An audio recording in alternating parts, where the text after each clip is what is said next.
Hello, my name is Alessandro Morari, and I'm the founder of ITKeyMedia, and this is yet another podcast of ours about Central Eastern European startups that are in pre-Series A stage. And today we have a guest whose name is Heli Valtna, the co-founder of LightCode Photonics. LightCode Photonics is a transforming 3D imaging from human-like perception to robotic vision. They're building the world's first software-defined 3D camera, or SD 3D camera. Tere hommikust. Tere hommikust. It's a pleasure to be here. Thank you. Thank you for joining us in this series of dedicated to great startups from Central Eastern European countries. Look, you are a specialist and a scientist, you could say, in the physics of and optics more specifically, right? Would you be happy to live in a world where one of the key phrases were not "let there be light," but "let there be LiDAR," or maybe "let there be laser"? Would this be a different world? That's a really intriguing question. We have light, we have lasers. One of our founders, sorry, not founders, but investors, Sten Tamkivi, said that, how was it? Was a software eating lasers or something. So giving a hint to the software defined part of the technology. So yeah, let there be light and lasers and robots that do the dull and dirty and dangerous task for us. Okay. So let there be laser, LiDAR, and with this little tongue-in-cheek kind of breach, let's jump at the podcast itself. Round one solution. How would you describe the solution that you have? And one of your slogans that I liked is, we change the way a robot looks at you. That's interesting. So unfold that for me. What do you mean by this? So yeah, it shortly encompasses everything we do because we are approaching this challenge that robots need 3D vision. They need to perceive the surrounding around them. They need to understand how far the objects are. Today, in a way, they're not only like tourists in a foreign city, but they also don't see very well the distance of objects. We as humans, we don't move really fast, and we can guess and we stop quickly, and we need to train those quantities to robots. But as we cannot train them as good as we have trained ourselves. It's like computationally rather challenging. So we need to have a better sensor to understand the exact distances of objects, so the robot can more easily navigate and find its way around and plan the path and understand what's around it. And this is where we step in. So what we do, we combine existing direct time-of-flight sensors, which are extremely sensitive. So we send out a short laser pulse and measure the time until the light comes back. So then we know the distance directly with a new imaging principle, which originally comes from quantum optics. It was thought to be really mind-boggling thing, but and that's why it hasn't been applied widely so far. So we pair it with those sensors and we overcome the bottleneck such sensors have. Namely, we are used to have tens of megapixels of resolution. My smartphone has, I think, 40 megapixels.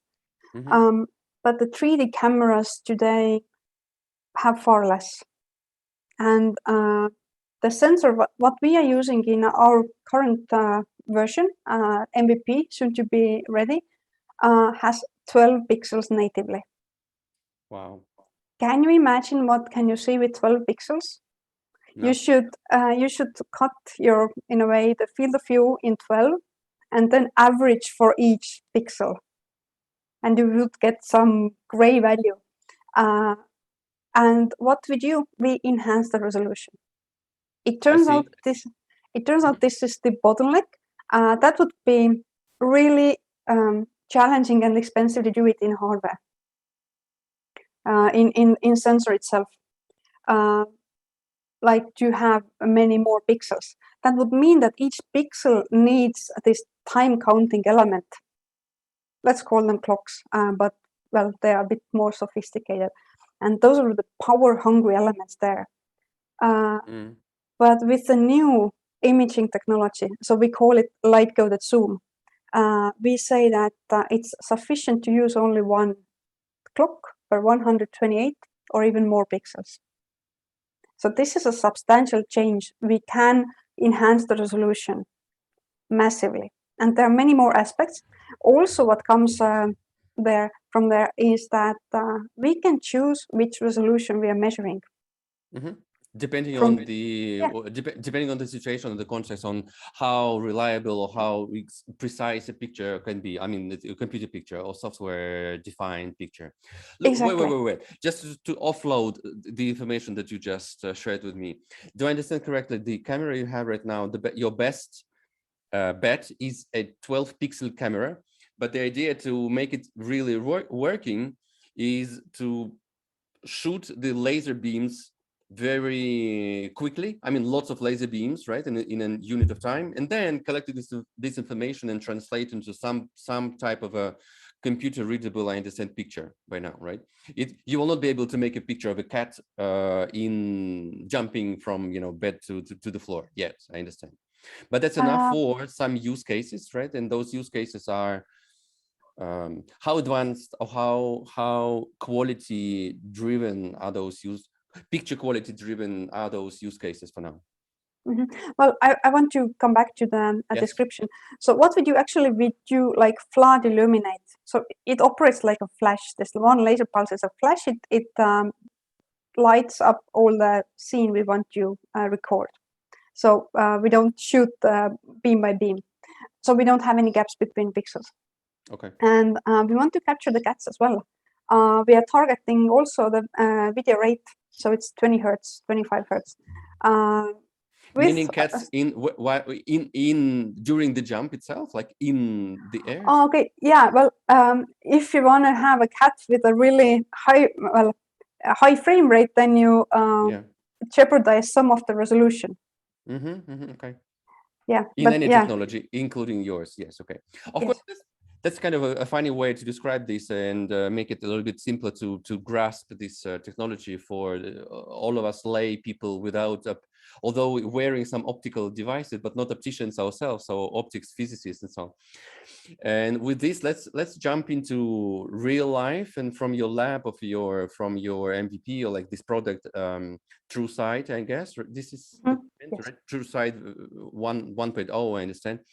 What are the challenges that you're trying to resolve right now? We are just building it together. It's straightforward process, development process. Everything takes a bit of time. You have to do a few iterations to make it mature, stable enough. We have plenty of new ideas how to improve even further. First MVP will have the basic features, and there are many more things to come. Yes, and what patients, what industries or sectors, verticals, so to say, you hope to help when they will be armed with your product? Yeah, so I know from my personal experience, I was head of autonomy development for off-road autonomy, and I know how big technology gap there is in this 3D vision. Our technology can simplify the 3D sensing and also hence autonomous functions and sensor stack and algorithms both. And so the first target is mobility, logistics sector, and a special focus for us is on the warehouse logistics. Okay. They have controlled environment indoors, somewhat structured. Humans are trained there, and they can have really, they're struggling with finding human operators, for example, for forklifts, and they can gain the most the fastest. This is the first step, but there's also massive, yes. So sorry, go on. You could just list like 2 or 3 other verticals, and then I will pick one and let's focus on those, okay? Maybe a little bit to expand. Also the last mile delivery, for example. Yeah, like packages, smaller one, larger one, so forth. And there is actually, well, you can think of any logistics in industrial sites, airports, marine ports, factory floors, so forth. So logistics centers, it's easier to start in the restricted areas. Okay, in a way. Let's try and focus a little bit on the logistics sector. So I understand the context is what, a warehouse, robotized, automated warehouse, like one of those Amazon kind of or Alibaba, warehouses. Now, if I understand, this is the context, right? Rather or less automatized. It could be Amazon-like, but this is like indoors, and they have quite tiny parcels as well. But we can also think about construction store or construction warehouse, where you have like larger pallets and forklifts driving around. So it's somewhat less structured, and it may not have such a huge traffic in terms of parcels, how much they send out. So those are in focus as well. Okay, so and what's in the pipeline for such operators or owners of such warehouses or companies like big manufacturing companies, right? I understand as well. What's in store for them? You said there's lack of labor for warehouse operational kind of functions and roles and positions. True, agreed, and this is a pain in the industry, which is coupled with a huge demand as well, right, for e-commerce, let's say, and some other thing. And so I understand what you plan is what to equip a forklift with a camera of yours in this or other way, either install or just retrofit, should we say, right? I understand. And then make it autonomous or make it able to be remotely controlled. Which one is your most immediate contribution? Actually, we currently have a customer who has operator on the forklift, and they would equip it with sensors in order to help the operator to be more efficient. And there is the use case that if technology can position the forklift during its operation, then the operator doesn't have to press any buttons, and it saves already like 20 or 30% of his or her time. Or you can imagine a really like tall warehouse where the shelves are 5 or beyond meters high, and you need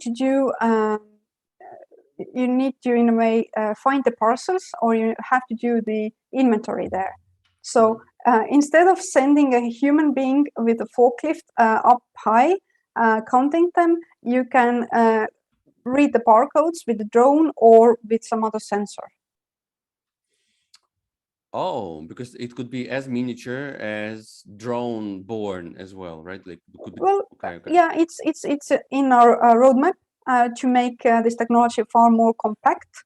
We actually have the IP already, the patent application submitted, so we could package this technology that is currently, the MVP will be, you can think of size of a D package, like in the order of 5 by 5 by 10 centimeters, which is really compact already for that technology.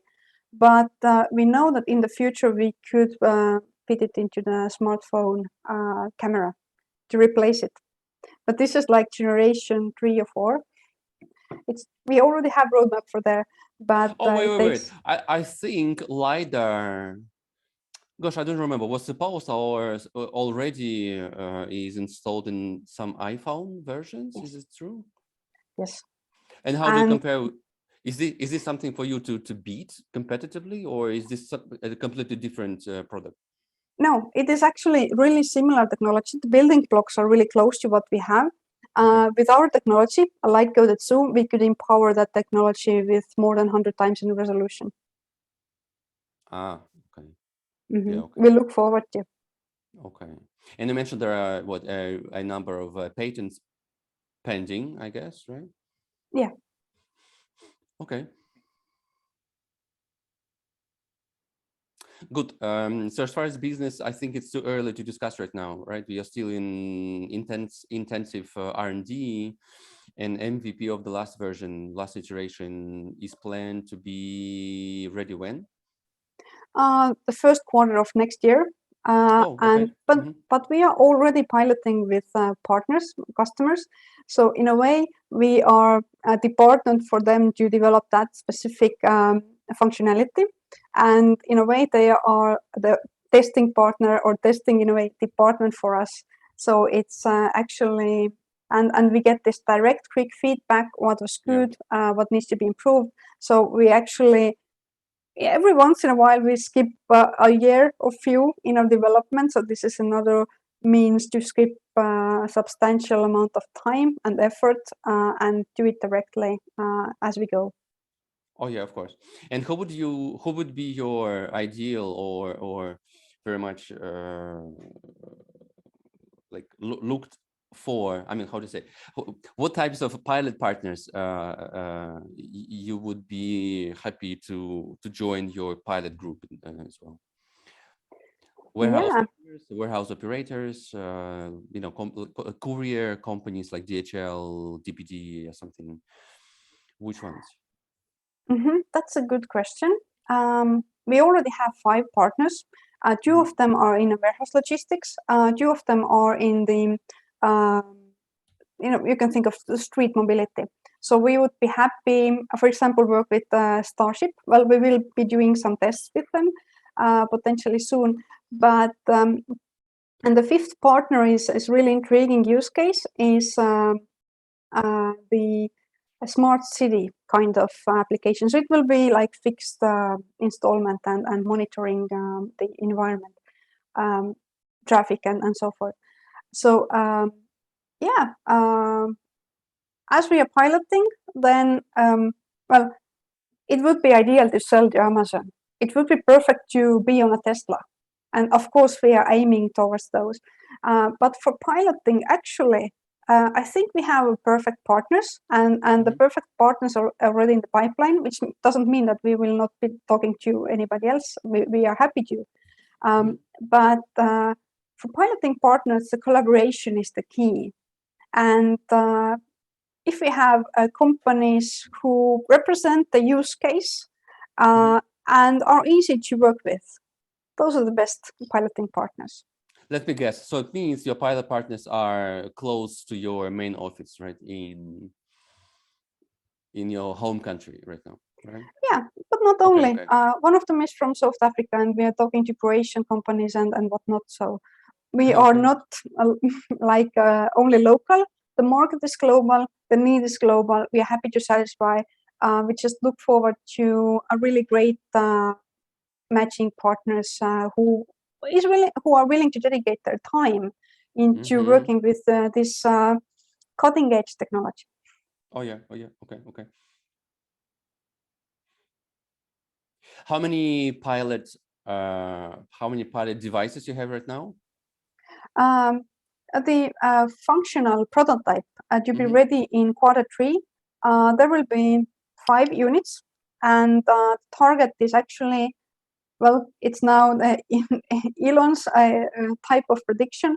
We want to have 100 units in quarter 2, 3 next year, and to provide them to our partners for R&D to validate technology, because we see that most likely the main customer profile in once we scale up the manufacturing are fleets, because they will gain the most. Of course, there will be like a few units, customers and so forth. We are happy to service them. But the business model, if you analyze this, automated or like empowered by automation, even remote control, one operator will be operating several vehicles. The more they can operate, the more they win. The better technologies, the more new use cases they can take up. So with that regard, the focus will be on fleets. Yeah. Interesting. By the way, speaking of scalability of your manufacturing needs and so on, how do you foresee to resolve the supply chain disruptions as far as China? If previously you could plan, of course, production manufacturing in China and then transporting to Europe, let's say, and let's say you can rather foresee further problems with that and disruptions in these, supply chains. What's the alternative to China? I mean, to Asian manufacturing focus, yeah? Do you have this somehow in your plans? Well, may I make a joke? Currently, we are in a so fortunate position, we don't have anything to be disrupted yet. Yeah, this is what I mean. But let's just imagine the situation will not change drastically or to very much positive kind of outcomes in the first quarter or second quarter next year. And if it happens, so do you have a plan B? If not Asia, where to produce? Close to the customers. I think actually the world is changing. China has really interesting principles they are applying. The IP topics with regard their approach are not easy for anybody. They are challenging. And yeah, well, we have considered that we will just keep on innovating constantly. So this is why we are here for. And if possible, we want to be close to the customers, and Industry 4.0 might just make this possible. Okay. Because Heli, last question. Oh, sorry. yes. Yes. Sorry, last question. Yes. Sorry, go on. Sorry, go on. I think every region is currently trying to take the leverage on this manufacturing aspect, and it's working in our favor. Yeah. Like Intel also focusing lots of investment plans and so on in European chipset manufacturing facilities. So yes, could be helpful as well. Okay, last question here. What is the biggest challenge right now in terms of product development or on the business side? Like, it could be as technical as you can imagine. And by the way, guys, Heli is a PhD holder in her fields, which is optics and so on and so on. So that could be very scientific right now. Go on. For our customers, the most pressing need is to be able to work in daylight or in direct sunlight. Well, because it could because there's the interference, you mean? It's really strong background that spoils your signal to noise ratio. So what we are targeting is to implement algorithms that enable to filter out the noise that actually are coming from high energy physics. And we hope to provide exceptional performance that has not been accessible to our competitors so far. So we have high hopes for that. Okay, so the main challenge is daylight, I understand, or artificial light as well?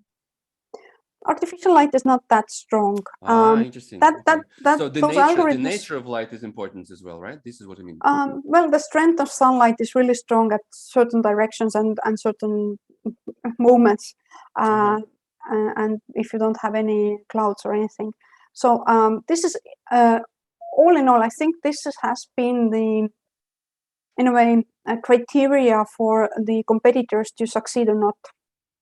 And you mentioned that one of the solutions could be related to high energy physics, I understand, meaning you would need more electricity to use for stronger lasers. This is the idea? Not exactly. As the statistics of those sensors that we are using is different from standard CMOS sensors, so they are like discrete, we can implement the algorithms from there. Okay. So it's again tech-based solutions rather than high energy consumption. But it feels so utterly powerful that those talented people in CERN have developed those algorithms, and now we can put it into use into such a accessible and earthly technology that the 3D camera. Oh, okay, and the implementation is that we can hand over the mundane, repetitive tasks to robots, and that brings us one step closer to the future where all the works human will be doing are creative and compelling. Yeah, impressive. Heli, could you please explain again how, or what part of CERN technological side of activities you transfer into your startup and your activities? Because you just mentioned, right, the CERN, what algorithms used in CERN or some ideas used in CERN you apply as well to your startup, and how? Where's the bridge? How do you do this? We just implement them. We have one of our co-founders, Sergei Omelko, PhD in physics as well. He says he has been counting photons for all of his life, and he's the founder who brought this sense of knowledge. And he has previously working with the CERN collaboration, and there he got to know those single photon direct time of flight sensors. So they are extremely sensitive. You cannot count smaller signals than one photon, so one particle of light, but it's like extremely sensitive and just challenging task. But it means it gives an edge to our sensors. For example, what we have been testing is we do flood illuminate the scene, but as we are measuring, we see objects that are smaller than 1 pixel. And this is exceptional because some of the competing technologies, in a way, blur out the image over many pixels. But we can detect tiny objects, and this is another like safety feature. And in a way, we are undersampling the objects. But this is excellent news because I think you could, if anybody would be motivated or want to do, they could do this comic movie, how to catch autonomous vehicle today. And there are like funny things you could do, what they don't, if you know the technology, what they struggle with. Not only that they cannot see behind corners and in difficult traffic situations that has been stopping the autonomous cars to emerge or like to be taken into use.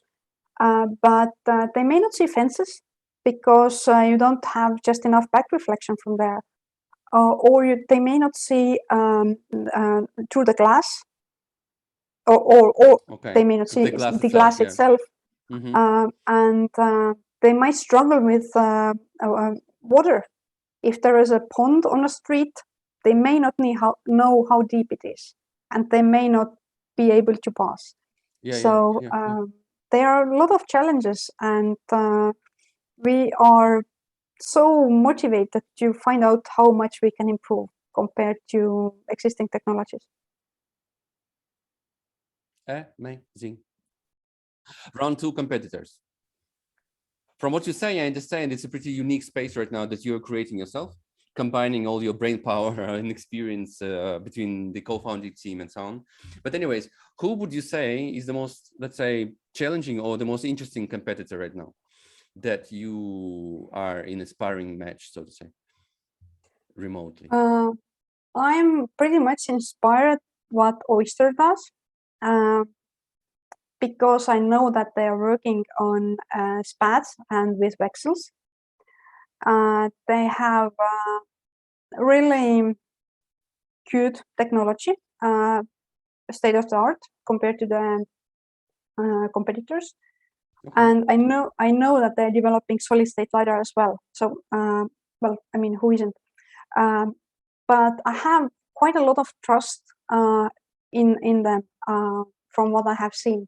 Maybe they have just done excellent marketing, but from what I've seen. And I like them also because I'm convinced that we can empower them.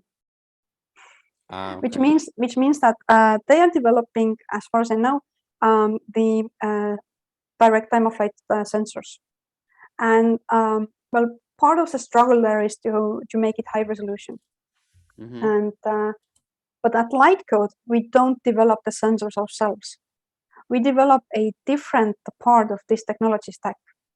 And from one level or another, potentially we can empower the existing sensors which are out there. Okay. So okay. it So could not be, a true I mean, competitor.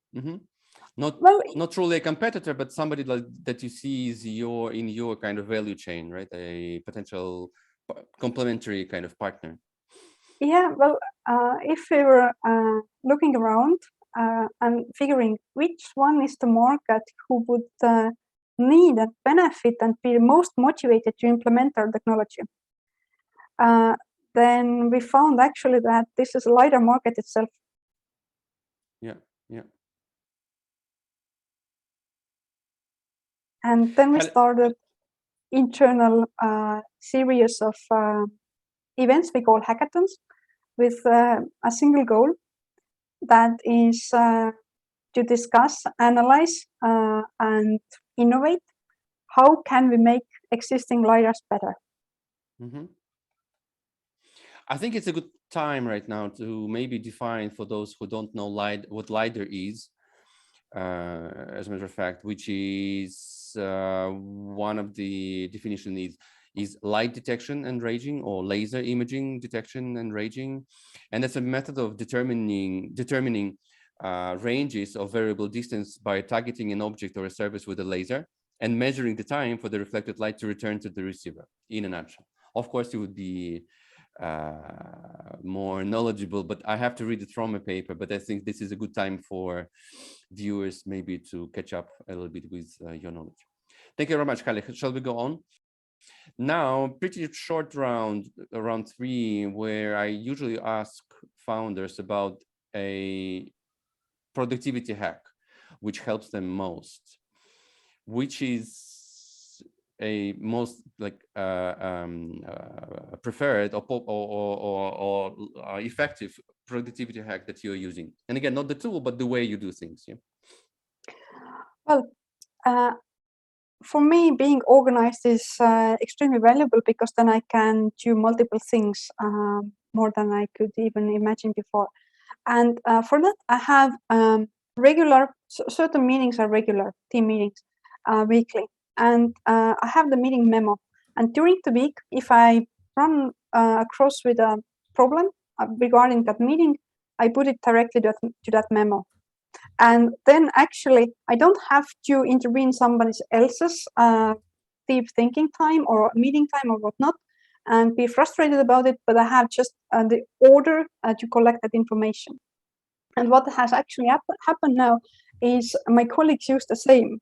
And this meeting memo actually becomes, in a way, this organized place of sharing information that, let's say, if my meeting is on Monday, then on Wednesday or Thursday, I might discover that my colleague, the other board members have entered their thoughts and their agenda topics to that meeting memo. And we already discuss it on the fly without intervening each other's other processes. We don't cut into the other thinking processes or meetings or whatnot. We don't ping each other in the Slack or other means, so topics don't get, in a way, mixed up. Okay, so I understand. First, it requires what?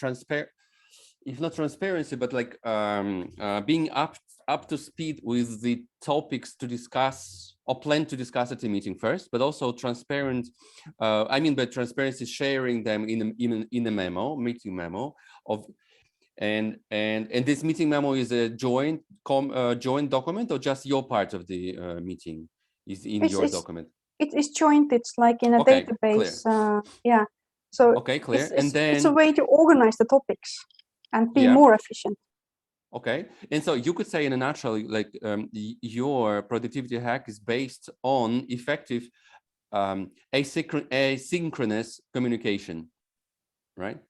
Yeah, you can think of that. But like with the goal on the horizon, right? So I mean, the topic, you have a topic to discuss that you plan for the next meeting, but then this topic is known before the meeting, and before the meeting, you allow all the potential meeting members, right, or meeting attendees to see, contribute, define maybe the resolve, and then all of a sudden the topic is is complete and all discussed and to-dos followed and so on and so on. And so meeting can be focused or refocused, regrouped for some other topic in the meantime. Okay, cool. Exactly, and it has happened exactly as you described, that some things get already done before we have had time to discuss it. It's especially good if somebody is sick or absent for some reason at the meeting. So, but we make huge progress. It's like beyond agile in a way. Wow. Super cool. And this is within a team of your board members, I understand, like a closer team. I mean, like a closer inner circle, so let's say, rather than the whole team of like 10, 20, 30 people. Do you think this would work for more like 10 plus people? Or this is more for a very close team? I think somewhat being focused is important, but actually this meeting memo habit has progressed. It's pretty much a standard. And I think it's well accepted in a team. And the meetings are more focused and to the topic. Yeah. It's like one of those meetings. If you're not sure what's the goal of the meeting, never have the meeting, right? Interesting. Yeah, exactly. And when you say team meeting memo, you mean post-meeting or pre-meeting memo as well? It's pre-meeting. Yeah, okay, cool. Yeah. Amazing. So I think this is very, it's easy to verify, to implement, and to test. And pretty simple to understand as well, and the benefits and so on. Thank you very much. I think this is huge value. Let's move on to round number 4. Let's move on round 4, the company itself. In a nutshell, company was founded in 2020. Founders Heli Valtna, PhD, Jan Bogdanov, co-founder and head of applications engineering, Sergey Omelkov, PhD, co-founder, CIO, I understand. Andreas Waldman, PhD, co-founder, system architect. And how many more people you have in the team right now? And what's the labor division? Yeah, well, we are a team of 17 now. And well, I mean, it's always like plus or minus. Some are with higher workload, some are a bit less, but the full-time equivalent is around 15, 16. Okay. And are you hiring right now? Not at the moment, but soon we are targeting to hire FPGA engineer, developer, electronics engineer, software developers, and so forth. So technical people and maybe a few for operations as well. Okay, so it's not the time yet for like marketing or client-facing sales executives and so on. Well, the co-founder Jan is actually head of application engineering, and so he is working with customers and collecting their feedback. But also customers are engineers, so we are matching it with engineers. And yeah, for salespeople, actually this might be the right place that at some point in the future we might need really clever domain experts in marketing to sell the product that is about to mature. So this is not an easy task. But if anybody is inspired and is a true believer, then you're welcome to get in contact. Yeah, join LightCode Photonics to change the future of laser, LiDAR, and so on. Let there be laser. Yeah? Are you now based in one office, by the way, or is it a mixture, hybrid? Well, yeah, we work in hybrid as well, but we have one office, the headquarters in Tartu, which is in southern part of Estonia, office in Tallinn, the capital of Estonia, in north, and we have also affiliate team member in US, in New York. So we are international. Thanks, Heli. Let's move on to last round, round 5, Formula F3, which is funding for the future. That's how we call that. And so by now, I understand the pre-seed that you closed a while back was just below 500,000 euros, with the lineup of investors as Specialist, .vc, Super Angel, Taavi Kotka, Sten Tamkivi, Ragnar Saas, Martin Vilik, who's also or is Bolt co-founder, I understand. Now, what is your plan for the next round? When, why, how much, and what for? Yeah, we also had a bridge round earlier this year because we were in the middle of the massive negotiations and launching the piloting agreements. So this is already nicely succeeded by now. And currently we are raising a seed round in Say it the again, size seed of round. Okay. seed round, 3 million seed round. And the goal of that round is to build MVP, to pilot it to customers, validate technology, and start scaling up, start commercialization. And its target is to be done in 24 months. Okay. Who would you say are your ideal VCs for this round? Whoever has the money and ready to invest, or do you have some selection criteria already? I mean, at such early stage. Yeah, so during the negotiations, we have actually established substantial base of technology experts we can consult with, and they can support us. So actually main goal or like expectation for the lead investor is that they are a good match to help us to the A round. And well, this is like the bar. And perhaps, I mean, what we have done over the last less than 2 years, we have scaled down technology more than 90 times. We have scaled Sorry, up 90 times or 90%? 90 times. Okay. Last year in January, we had the technology in rather early stages. Was, you can think of a huge luggage suitcase full of technology. And today we have sized it down to less than 2 liters in volume. And the next step, the MVP, will be even smaller. So we have made substantial progress. And the key need for the investor is that we would not be stopped, because we have exceeded the expectations for ourselves and given by the existing investors. So we want to keep on going with that pace. And if the investor accepts the team atmosphere, the motivation, this is nothing like a corporate. This is nothing, perhaps it is not common. I know the VCs are actually funding the best of the best, but it appears that we are something quite special. So if they just let us do what we do, that is the best match.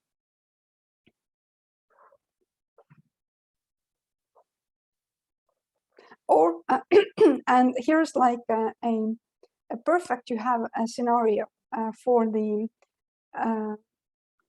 investors of the next round. So can you imagine that, well, for every company, well, raising a investment round, well, raising a round is a success, but as a company, it means that you were not sustainable, or you're boosting up. So for us, what we have in our objectives and key results already more than half a year is to become a sustainable business. Yeah. And we are filling in technology gap that is has been grown for more than 15 years. I mean, can you imagine such things happening in software business? No, I can't. But as soon as we demonstrate that this technology is viable and it has product market fit, we want, together with our investors and advisors, to come to that level that we can postpone, or we wouldn't need to take the next round of investors. That would be definition of a success. Yeah. Brilliant. I know it's what ambitious. Can I say? Yeah, brilliant, ambitious as well. What can I say? This is real deep tech, because there's a combination of necessarily advanced tech, physics knowledge, and also other elements of the whole startup and the project that you just mentioned, which makes it a huge bet, and this bet becomes more of a plan with every little or big success that you are accomplishing right now. Heli, thanks a lot. I think that's a technology, that's a company that we will be closely accompanying on your success path, of course, and we'll be happy to cover you in the future as well. Thank you very much. All the best success. Thank you very much. It's an honor to be here.